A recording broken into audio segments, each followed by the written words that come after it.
All India radio की Urdu service की आज की नशियात में आप सभी का खैर मकदम खुश आमदीद। एक और प्रोग्राम आपके लिए लेकर हाजिर हैं। मैं हूं आपका मेज़बान नईम, आपके साथ आदाब, नमस्कार, गुड इवनिंग। दोस्तों, किसी बात को कहने का आपका तरीक़ा अगर उम्दा है, अंदाज शाइस्ता है, तो एक मामूली बात भी मौसर साबित हो सकती है। जितनी खूबसूरती से आप बात कहते हैं, उतना ही असर उसका सामने वाले पर होता है, यानी सुनने वाले पर।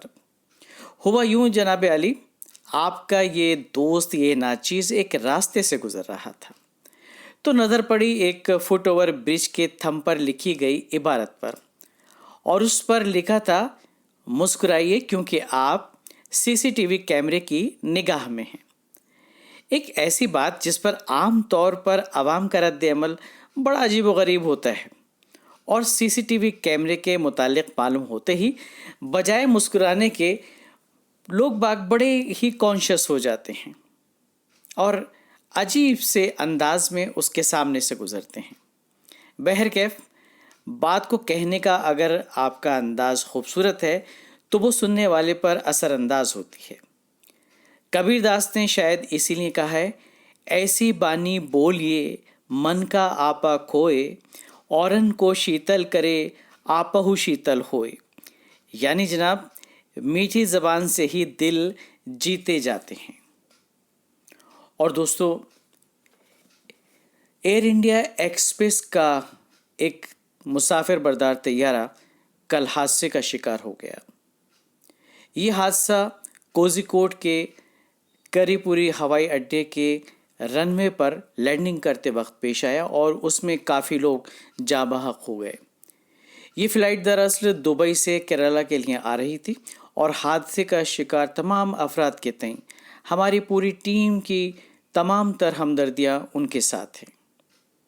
और उन दोस्तों का हम शुक्रिया अदा करना चाहेंगे जिन्होंने इंसानी जज्बे का भरपूर मुजाहरा किया और इन हादसे के शिकार अफराद की मदद की बग़ैर किसी तफरीक के।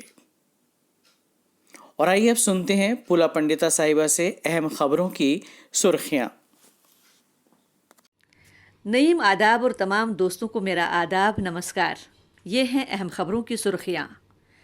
मुल्क में कोविड-19 के अब तक 14,27,005 मरीज़ हो चुके हैं शिफायाब। शिफायाबी की इस वक्त शरह है 68.32%। मुल्क में गुज़िश्ता 24 घंटों के दौरान 5,98,778 लोगों की हुई कोरोना वायरस की जांच।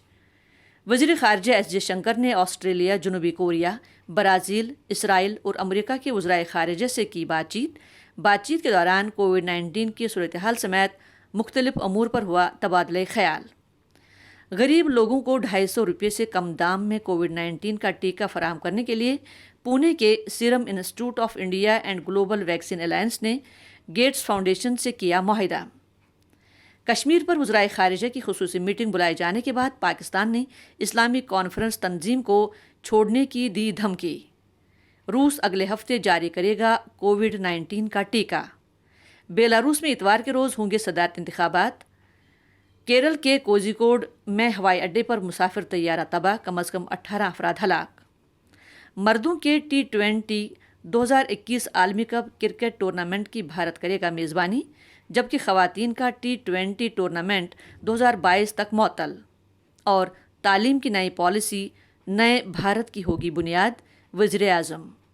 ये थी अहम ख़बरों की सुर्खियाँ। हम ऑल इंडिया रेडियो की उर्दू सर्विस के सोशल मीडिया लाइव के ज़रिए दोस्तों आपसे मुखातिब हैं। वक्त गुज़र रहा है, जो गुज़र गया दोस्तों वो कल था। ये जो लम्हे हम जी रहे हैं वो आज है, और जो आने वाला कल है वो हमारा मुस्तकबिल है। दोस्तों, हमारी सारी तवज्जो आने वाली कल पर होनी चाहिए। इसे कैसे बनाएं, कैसे संवारें, कैसे निखारें, इसे ताबना कैसे बनाएं।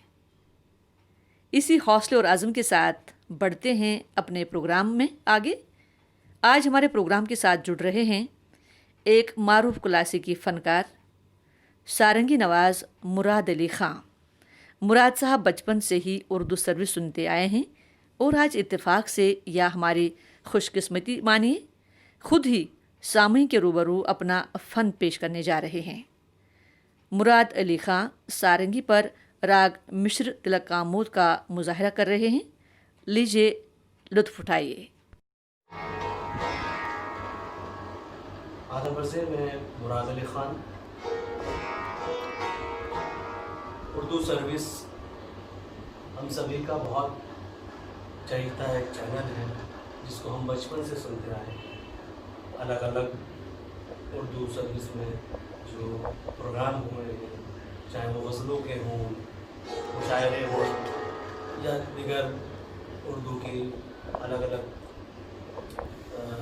प्रोग्राम उर्दू सर्विस में सुने हैं।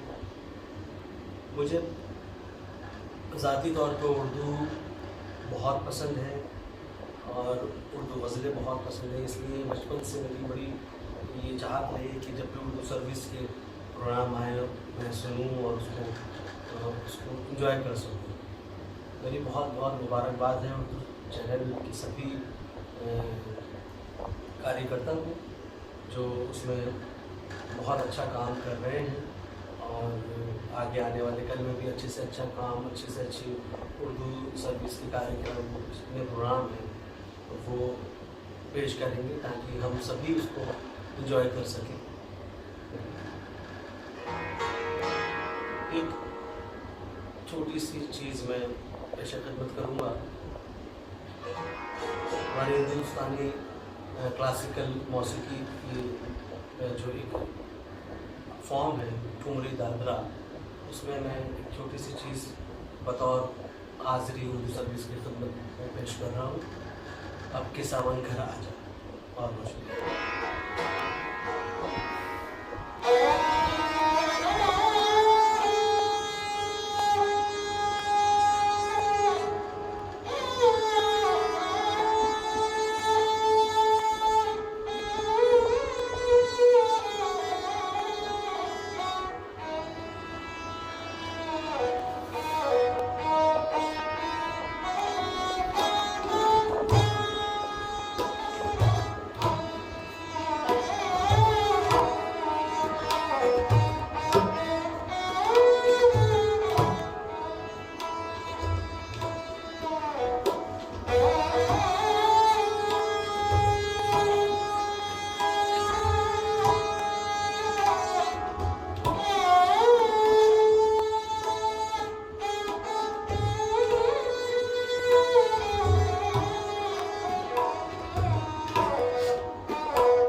दोस्तों, आप सुन रहे थे सारंगी पर बजाया हुआ राग मिश्र तिलक कामोद। फनकार थे मुराद अली खान। हम ऑल इंडिया रेडियो की उर्दू सर्विस से बोल रहे हैं सोशल मीडिया लाइव के ज़रिए। दोस्तों, ज़िंदगी का नाम है एक इम्तिहान। हर कदम पर कुछ नए सवालात, कुछ नए हालात, नए चैलेंजेस हमारे सामने आते हैं, हमारा रास्ता रोकते हैं। हम इन तमाम चैलेंजेस को हल कर लेते हैं और आगे बढ़ते हैं। आज हमारे सामने कोरोना वायरस भी एक बहुत बड़ा सवालिया निशान बनकर सामने आया है। इस वक्त हमें इस कोरोना से लड़ना है, जंग लड़नी है इसके साथ और इसको हराना है। सबसे बड़ा हथियार इसको हराने का है, वो है एहतियात। जी हाँ दोस्तों, एहतियात बरतनी है इस चीज़ के लिए। एहतियाती तदाबीर के बारे में हमें डॉक्टर साहब भी अक्सर बताते रहते हैं, तो आज भी सुनते हैं डॉक्टर साहब से। लीजिए सुनिए डॉक्टर की सलाह। नमस्कार, मैं डॉक्टर श्वेता शर्मा, फिजियोथेरेपिस्ट। जैसा कि आप सब लोग जानते हैं कि कोविड-19 की वजह से हम सब लोग लॉकडाउन के फेज में हैं, जो कि हमारे लिए फिजिकली और मेंटली दोनों ही तरीकों से बहुत चैलेंजिंग है। कोरोना वायरस का असर हमारे शरीर के कई हिस्सों पर पड़ता है, जिसमें से लंग्स यानी कि फेफड़े सबसे ज्यादा प्रभावित होते हैं। इसी वजह से इसके मरीज अक्सर सांस लेने में तकलीफ महसूस करते हैं। इस बीमारी का असर उन लोगों पर सबसे ज्यादा देखा गया है जिन लोगों की इम्यूनिटी कम होती है, वृद्धावस्था या फिर किसी अन्य बीमारी से वो पहले से ही ग्रसित है, जैसे कि डायबिटीज यानी मधुमेह, हाइपरटेंशन यानी उच्च रक्तचाप और कोरोनरी हार्ट डिजीज। इसलिए हमें अपने लंग्स को सेहतमंद रखना और तंदुरुस्त रखना बेहद जरूरी है। घर बैठकर किस तरह से आप अपने लंग्स की एक्सरसाइज कर सकते हैं, आइए मैं आपको बताती हूँ। सबसे पहले आप सीधा बैठें, नाक से गहरा सांस लें और मुंह से सांस को बाहर छोड़ें। ध्यान रखिएगा कि जब आप सांस ले रहे हैं उस वक्त आपने अपने पेट को फुलाना है और सांस छोड़ते वक्त आप अपने पेट को अंदर की तरफ खींचेंगे, यानी कि सांस लेते वक्त पेट फूलेगा और सांस बाहर छोड़ते वक्त आपका पेट अंदर की तरफ जाएगा, यानी कि कुछ इस तरीके से। हाथ रखना है अपने पेट पर।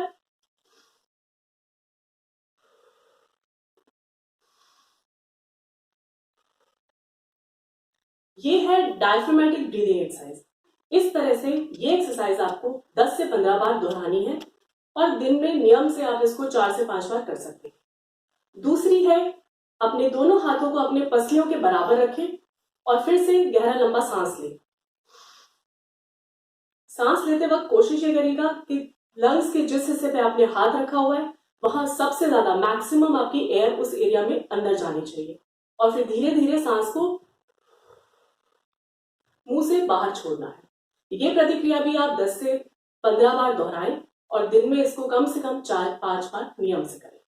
लंग्स की इन एक्सरसाइज से ब्लड का सर्कुलेशन, ऑक्सीजन की मात्रा इंक्रीज होती है, जिससे हमारे शरीर की इम्यूनिटी बहुत ज्यादा बढ़ जाती है। और अब बात करते हैं उन लोगों के बारे में जो इस समय लॉकडाउन के फेज में वर्क फ्रॉम होम कर रहे हैं। लगातार एक ही पोजीशन में बैठकर, गलत पोस्चर में बैठकर काम करने से ये लोग अपने गर्दन और कमर में दर्द की महसूस कर रहे हैं। किस तरह से हम घर में बैठकर ही इन सब चीजों से निजात पा सकते हैं, आइए इस बारे में जानते हैं। देखा गया है कि ये लोग किस पोस्चर में काम करते हैं, जो कि सबसे ज्यादा गलत है। लैपटॉप का इस्तेमाल कुछ इस तरीके से होता है। ये अपनी गर्दन, कंधे और कमर तीनों चीजों को एक झुकाव यानी एक एंगल पे मेंटेन करते हैं, जो कि एक गलत पोस्चर है। तो ख्याल रखें कि जो आपका स्क्रीन है वो आपकी आंखों के लेवल पे होना चाहिए। साथ ही आप हमेशा सीधा बैठें और हर 30 मिनट से 45 मिनट पे आप अपने शरीर के पोस्चर को बदलें। आप उठकर थोड़ा सा टहल भी सकते हैं। कुछ एक्सरसाइजेस जो ऐसे समय पे बेहद जरूरी है वो है, आप अपनी ठोड़ी यानी चिन, इसको अंदर की तरफ प्रेशर देके लेकर जाएं। ये आप 4 से 5 बार कर सकते हैं। दूसरा, आप अपने गर्दन को स्ट्रेच कर सकते हैं दोनों डायरेक्शंस में। इसमें आप अपने हाथ की मदद से भी प्रेशर दे सकते हैं। तीसरा, आप अपने कंधों को, जो कि अगर आगे की तरफ झुके हुए हैं, तो उसको बैक स्ट्रेच कर सकते हैं। तीसरा आपको मैंने बता दिया। और चौथा, आप खड़े होकर के दोनों हाथों को अपनी कमर पे रख के अपनी बॉडी को बैक आर्च कर सकते हैं। इस तरह से अगर आप ये सारी एक्सरसाइजेस, जो कि सिंपल स्ट्रेचिंग एक्सरसाइजेस हैं, उसे अगर आप नियम से अपने वर्क वाले एरिया पे या जहां आप काम कर रहे हैं वहां कर सकते हैं, तो आपकी बॉडी के अंदर जो तनाव है, जो मांसपेशियों में जकड़न है, डेफिनेटली वो कम हो जाएगी।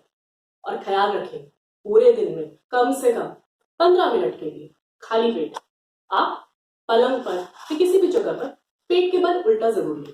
इससे जो आपकी बैक की मसल्स है वो काफी हद तक रिलैक्स हो जाती है। ये लॉकडाउन कब तक चलेगा हमें नहीं पता, इसलिए हमें अपने शरीर के जोड़ों और मांसपेशियों का विशेष ख्याल रखना है। लेकिन कैसे? घर में रहकर ही आप नियम रूप से कम 30 मिनट से 45 मिनट की एक्सरसाइज जरूर करें, सैर करें। और आप स्ट्रेचिंग एक्सरसाइजेस जिसमें आप अपने सारे जोड़ों को हिला डुला सकते हैं, मेडिटेशन, ब्रीथिंग एक्सरसाइजेस, आप ये सब अपने घर पे ही रहकर कर सकते हैं। ऐसा करने से आपका शरीर चुस्त रहेगा और साथ ही रोग से लड़ने की क्षमता यानी कि इम्यूनिटी आपकी बढ़ेगी। साथ ही ख्याल रखें आप खाने में हेल्दी डाइट का इस्तेमाल करें, क्योंकि लॉकडाउन के इस फेज में ये बहुत जरूरी है कि आपका वजन ना बढ़े, क्योंकि बढ़ता वजन कई बीमारियों को अपने साथ लेकर आता है। और अंत में मैं यही कहूंगी कि स्वस्थ रहें, सुरक्षित रहें, सेडेंटरी लाइफस्टाइल को त्यागें और सबसे ज्यादा जरूरी घर में ही रह के आप लॉकडाउन के सभी नियमों का पालन करें। नमस्कार। डॉक्टर श्वेता शर्मा ने कोरोना के बचाव के लिए वर्जिश के जरिए मुख्तलिफ पहलुओं पर रोशनी डाली ताकि हम जिस्मानी और जहनी दोनों सूरतों में चाकचौबंद रहें। अपनी इम्यूनिटी को कैसे बढ़ाएं, वर्क फ्रॉम होम कारकुनों के लिए कौन सी वर्जिश ज़रूरी है, डाइट कैसा खाना चाहिए लेकिन वज़न को बढ़ने नहीं देना है। वज़न बढ़ाना अपने आप में कई बीमारियां लेकर आता है। डॉक्टर साहब ने ये सारी बातें जॉली मूड में हमें बताई। बहुत ही मालूमाती बातचीत हुई है। ज़रूरत है सिर्फ इन बातों पर अमल करने की। दोस्तों, सेहतमंद रहिए, खुश रहिए, महफूज रहिए और मुस्बत सोच के साथ जिए। External services division all India radio की उर्दू सर्विस के सोशल मीडिया लाइव के ज़रिए ये नशरियात अभी जारी है। पेश है प्रोग्राम का अगला सेगमेंट, दिल के कलम से। ये सेगमेंट लेकर हाजिर हैं नईमुद्दीन। कभी कभी ज़िंदगी में कुछ वाक़यात हमारे लिए बहुत बड़ा सबक बन जाते हैं, एक मिसाल बन जाते हैं। ऐसा ही एक वाक़या आज हम आपके साथ शेयर करना चाहते हैं। एक परिंदे और उसके बच्चे के लिए 1 माह से ज़्यादा वक्त तक स्ट्रीट लाइट बंद करने का दिलचस्प वाक़या पिछले दिनों तमिलनाडु में पेश आया। तमिलनाडु के ज़िला शिवगंगाई के एक देहात पोताकड़ी में एक ही मरकज़ी खंभे से बाकी स्ट्रीट लाइट को चलाया जाता है। कोरोना वायरस की वजह से लॉकडाउन के दौरान इसके स्विच बोर्ड पर एक चिड़िया ने घोंसला बना दिया था और इस पर अंडे भी दिए। अगर बिजली जलाई जाती तो इससे चिड़िया के बच्चों के रोशनी या फिर करंट से मुतासिर होने का खदशा था। सबसे पहले एक तालिबे इल्म कारुपुराजा ने देखा कि मरकजी स्विच बोर्ड वाले खंभे पर एक चिड़िया का घोंसला है। इससे कबल वो इसी परिंदे को घोंसला बनाते हुए देख चुके थे। जब उन्होंने घोंसले में झांका तो इसमें उन्होंने देखा कि 3 सब्जी माइल अंडे दिखाई दिए जिन पर स्याह धब्बे पड़े हुए थे। ये अंडे एक मुकामी चिड़िया के थे और इसके बाद इस तालिबे इल्म और इसके दोस्तों ने अहले इलाके से दरख्वास्त की कि उस वक्त तक रोशनियों को बंद रखा जाए जब तक अंडे से बच्चे बरामद ना हो जाएं। इसकी वजह यह थी दोस्तों कि इसी खंबे के स्विच बोर्ड से गांव की बकिया दर्जनों स्ट्रीट लाइट्स को बिजली मिलती थी। तलबा ने इसके लिए सोशल मीडिया पर भी अपनी मुहिम चलाई और घर घर जाकर लोगों को इसके लिए तैयार किया। बाज़ अफराद ने इसे अहमकाना करार दिया और बाज़ ने इस पर अमल करने की यकीन दहानी करवाई। इस तरह एक चिड़िया और उसके बच्चों को बचाने का छोटा सा कदम एक मुहिम की सूरत इख्तियार कर गया। आखिरकार देहात में मौजूद 100 घराने इस पर राज़ी हो गए। इसके बाद मुसलसल 35 रोज़ तक गांव की स्ट्रीट लाइट बंद रही और इस दौरान देहातियों ने सड़क पर सफ़र के लिए अपने मोबाइल फ़ोन की रोशनी को इस्तेमाल किया। आखिरकार इस अरसे में तमाम अंडों से बच्चे बरामद हो गए, लेकिन अब भी इन बच्चों के बड़ा होने का इंतज़ार किया जाएगा और इनके घोंसला छोड़ते ही स्विच बोर्ड ऑन कर दिया जाएगा। दरअसल एक कॉलेज के तालिबे इल्म कारुपुराजा इस इलाके में स्ट्रीट लाइट चलाने का इंचार्ज है। जिसने लॉकडाउन नाफिज किए जाने के बाद इस स्विच बोर्ड के अंदर एक परिंदे को घोंसला बनाते देखा। उन्होंने बताया कि मैं बचपन से उन्हें शाम 6 बजे खोलता हूँ और सुबह 5 बजे बंद कर देता हूँ, यानी वो स्ट्रीट लाइट के मुतालिक बता रहे थे। उनका मज़ीद कहना था कि जब मैंने एक दोपहर अपने घर से बाहर निकलते हुए देखा कि एक छोटा सा नीले रंग का परिंदा स्विच बोर्ड के अंदर और बाहर उड़ रहा था। तजस्सुस होने की वजह से मैंने करीब जाकर देखा तो मालूम हुआ कि ये तिनके जमा कर रहा है। उन्होंने कहा कि मुझे नहीं मालूम था कि ये कौन सा परिंदा है, लेकिन मैंने देखा कि ये अपना आशियाना बना रहा है। पंचायत के सरबराह का कहना था कि जब लड़के ने मुझसे एक परिंदे के लिए बिजली की लाइन काटने की दरख्वास्त की तो मुझे हैरत हुई, लिहाजा मैंने इसे खुद देखने का फैसला किया। अब दोस्तों, उन्होंने उस घोंसले को जाकर देखा और ये देखा कि घोंसला अपना आशियाना तैयार कर चुका है और उसके ठिकाने के चारों तरफ पत्ते, घास और तिनके रखे हुए थे। पंचायत के सरबराह ने इस बात के लिए फिर ये सोचा कि लॉकडाउन के दौरान मैंने बहुत सारे अफराद को सड़कों पर रहने के लिए जगह की तलाश में परेशानी में मुब्तला देखा था और मैं परिंदों को इस सूरत हाल में नहीं देखना चाहता था और बिजली की लाइन काटने पर मैं राज़ी हो गया। कहने को तो दोस्तों ये एक छोटा सा काम लगता है, एक मामूली सी बात लगती है, मगर है बहुत पते की। किसी के आशियाने को उजाड़ने से अच्छा है उसके आशियाने को बरकरार रखना। ये इंसानी हमदर्दी और दूसरों की खुशियों में खुश रहने का हुनर भी है। किसी की परेशानी से परेशान हो जाना, उसकी खुशी से खुश हो जाना, शायद यही इंसानियत है। दिल के कलम से मैं आज बस इतना ही।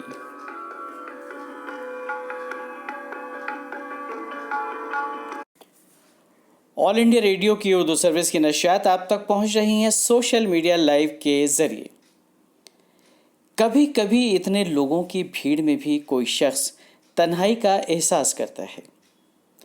क्या कभी सोचा है आपने कि ऐसा क्यों होता है? दरअसल आज की मसरूफ़ और तेज़ रफ्तार ज़िंदगी में इंसानी रिश्ते कहीं पीछे छूट गए हैं और हर शख्स अपने आप में मसरूफ़ है, मगन है। अगर सभी ऐसा बर्ताव करेंगे दोस्तों, तो एक दिन ये आएगा कि हमें भी ये शिकायत होगी किसी और से। और इन्हीं एहसासात की अक्कासी करती हुई एक गज़ल हम आपकी नज़र कर रहे हैं और ये गज़ल है जगजीत सिंह और लता मंगेशकर की आवाज़ों में, कलाम है निदा फाजली का। आइए महसूस होते हैं इस खूबसूरत दिलकश गज़ल से।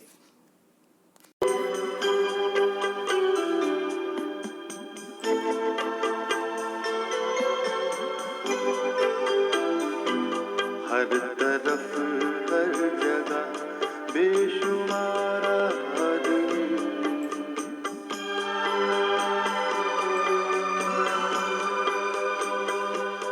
हर तरफ हर जगह बेशुमार आदमी, फिर भी तन्हाइयों का शिकार आदमी।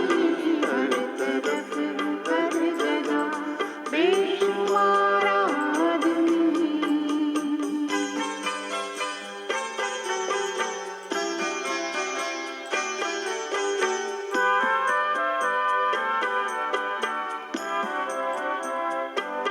सुबह से शाम तक बोझ ढोता हुआ,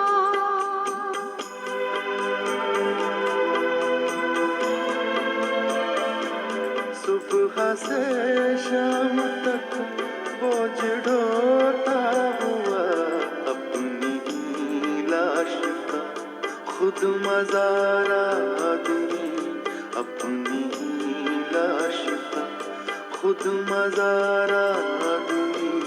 फिर भी तन्हाइयों का शिकार आदमी। हर तरफ हर जगह बेशुमार आदमी।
तन्हाइयों का शिकार आदमी, हर तरफ हर जगह बेशुमार आदमी।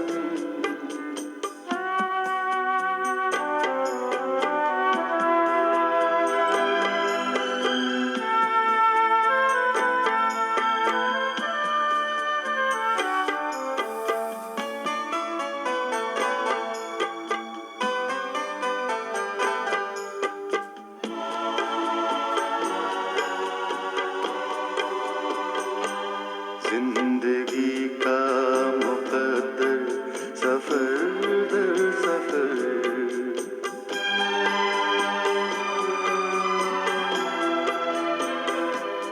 जिंदगी का मुकद्दर सफर दर सफर, आखिरी सांस तक बेकरार आदमी, आखिरी सांस तक बेकरार आदमी, फिर भी तन्हाइयों का शिकार आदमी, हर तरफ हर जगह बेशुमार आदमी, हर तरफ हर जगह बेशुमार आदमी।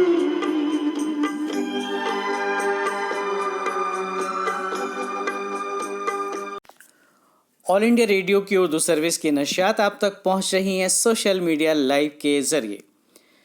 दोस्तों, हमारा हर काम मुल्क की भलाई और खैर के लिए होना चाहिए। अगर हम ऐसा करते हैं तो हम सच्चे वतन दोस्त कहलाने के लायक हैं, वगरना हम सिर्फ एक मुल्क के शहरी हैं, इससे ज़्यादा और कुछ नहीं।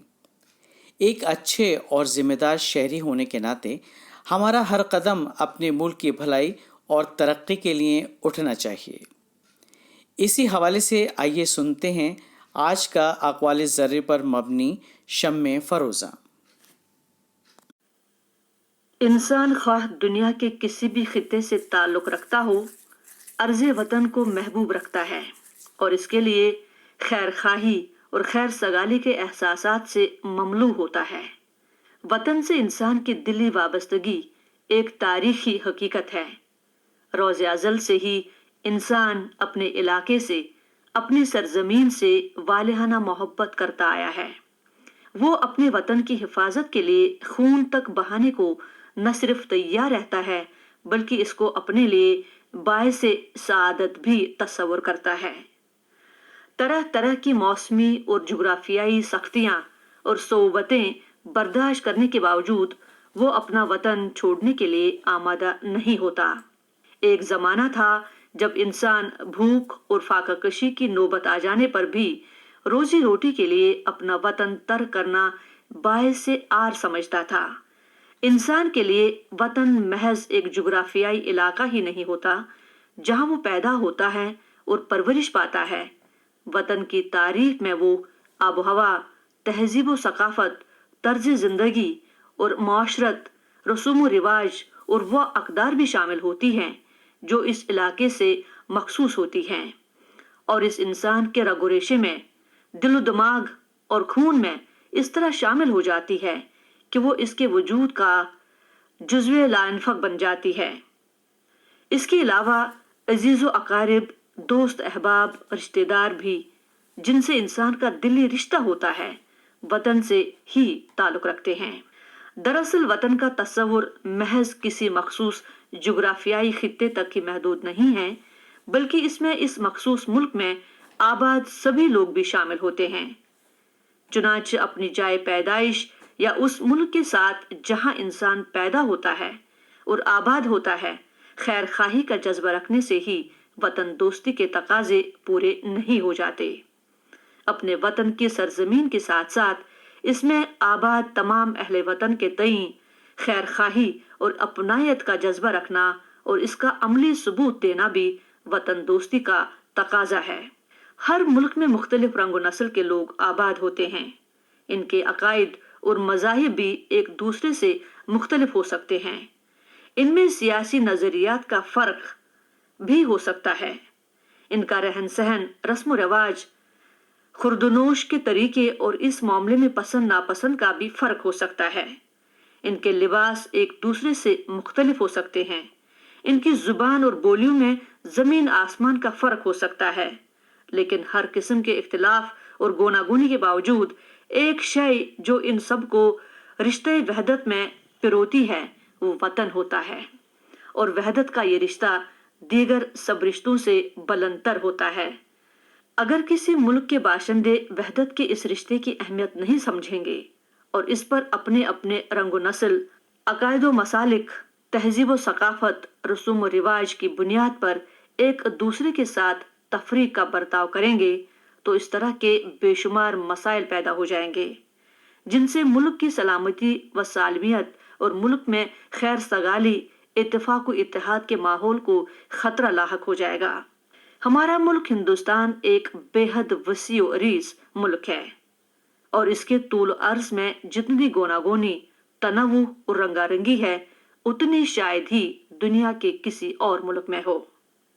मशरक से लेकर मगरिब और शुमाल से लेकर जनूब तक मुल्क में जुग्राफियाई और इलाकाई तनव्वु के साथ साथ तहजीबी व सकाफती, तबकाती, लिसानी, फिक्री और नजरियाती एतबार से भी हैरत अंगेज तनव्वु पाया जाता है। देखा जाए तो इस कसरत में वहदत ही हमारे मुल्क की असल ताकत है। लिहाजा वतन दोस्ती का तकाजा है कि इस तनव्वु और कसरत का एहतराम किया जाए जो हमारे वतन की कुव्वत का असल सरचश्मा है और इसे हर कीमत पर बरकरार रखने की ही नहीं बल्कि फरोग देने की भी कोशिश की जाए। वतन से सच्ची मोहब्बत रखने में तमाम अहले वतन को दोस्त रखना भी शामिल है जिससे वतन में इत्तेहाद व इत्तेफाक को फरोग हासिल हो और वतन की सालमियत को कोई खतरा पैदा न हो। वतन के सभी खित्तों और इनमें बसने वाले हर कौम और तबके के लोगों से मोहब्बत रखी जाए और इनके हर किस्म के जज्बात का लिहाज रखा जाए। ये बात मलहूज रखना भी जरूरी है कि वतन दोस्ती महज एक जज्बा नहीं है। वतन दोस्ती का तकाजा है कि इस जज्बे को अमली जामा भी पहनाया जाए। हमें गुफ्तार के साथ साथ अपने किरदार व अमल से भी वतन दोस्ती का सबूत देना चाहिए। अहले वतन से दोस्ती को वतन दोस्ती का ही लाजमी जुज समझा जाए। हर किस्म की जाती, गिरोही और जमाती मफाद से ऊपर उठकर मुल्की और कौमी मफादात की हिमायत और तहफ़्फ़ुज़ करना ही सच्ची वतन दोस्ती है। दोस्तों, गुज़श्ता प्रोग्राम में हम बात कर रहे थे खुद एतमादी की, सेल्फ कॉन्फिडेंस की, मगर हमें इस बात का ख्याल रखना चाहिए कि हम ओवर कॉन्फिडेंस, एहसास बरतरी का शिकार तो नहीं है। अगर ऐसा है तो दोस्तों इस आदत को फ़ौरन बदल डालिए, वरना आपकी शख्सियत को इससे नुकसान पहुंच सकता है और कामयाबी हाथ से निकल सकती है। तो रहिए confident but not over confident. आइंदा फिर होगी मुलाकात इस वादे के साथ। आज के प्रोग्राम से फूला पंडिता के साथ नईम को दीजिए इजाज़त। खुदा हाफिज़, शब बखैर, जय हिंद।